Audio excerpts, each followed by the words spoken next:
This may seem like a bit of a surprise, but I'm going to say a few words in praise of Adam Kinzinger. What? Adam Kinzinger? The guy who decided to vote, well, he voted for Trump's impeachment. He's been on the January 6th committee with Liz Cheney. But here's a key difference. Adam Kinzinger has a little bit of self-recognition. Liz Cheney does not have any. I mean, let's start with Liz Cheney. I mean, the idea of getting absolutely routed in your primary. And think of it. You got the Cheney dynasty. You've got all the money. You have outspent Harriet Hageman. Harriet Hageman is a kind of a nobody. She comes out of nowhere, no political experience. She's running against you. And you lose by 35 points, 40 points, according to Trump. I mean, this is humiliating. A normal person would be like, oh my gosh, I don't know if I can show my face in public. At the very least, I've got to recognize I did something to offend my own base. I insulted my own voters. I gave them the middle finger. Now they're giving me the middle finger. This is not good. But with Liz Cheney, none of that. You basically go, I'm like Abraham Lincoln. I'm like General Grant. My loss is really a victory. On to the bigger ones now. This shows a level of psychotic delusion that it's hard to even know what to, I mean, this is somebody with a ridiculous, absurd ego.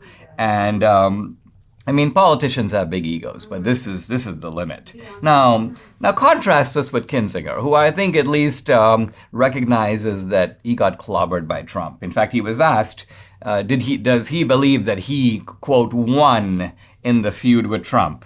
And he goes, no, he goes, Trump won. He was evidently interviewed by WGN, and here's Kinzinger, quote, yeah, he won. In the short term, at least. So, Kinzinger is trying to minimize it, but nevertheless, he admits, in the short term, Trump won. Quote, there's no use in pretending somehow I scored some major victory and saved the party. So again, you have to respect a certain measure of honest appraisal of the situation. I got into a fight, and here I am lying on the canvas. No, I didn't win the fight. I'm not Liz Cheney. He goes on to say, they ask him, what about the future? Do you think you can make a comeback? And he goes, quote, if people wake up, there may be an opportunity to come back. If they don't, I know I've done what I can do. In other words, what Kinzinger is saying is that he is alienated from the current Republican Party. That in today's Republican Party, if he were to run against somebody who reflected, let's just say, the MAGA movement, Kinzinger has absolutely no chance. And Kinzinger also goes on to say, they asked him, well, don't you think Trump is going to become irrelevant?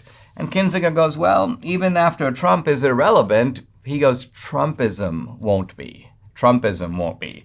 So my concern is that Trumpism has been learned. In other words, what he's saying is that, and I think he's right about this, the Trump phenomenon has now been picked up by lots of other people. I had yesterday on the podcast Troy Nales, and Debbie's known Troy Nales for 20 years, honey, even longer. And Troy Nales actually came out of the moderate wing of the Republican Party in the sense that he was a sheriff, he was a constable, he was a law and order guy. He wasn't highly ideological across the board.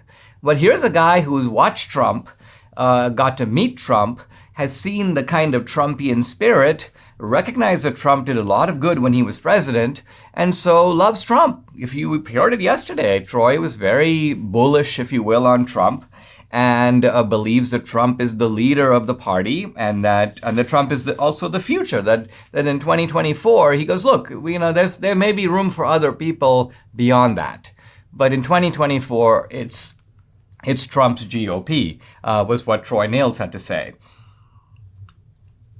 And the hold of Trump over the GOP, the strength of Trumpism, if you will, on the GOP, has been really clear with the primaries that we've just seen. So let's do a quick review, because Liz Cheney, gone.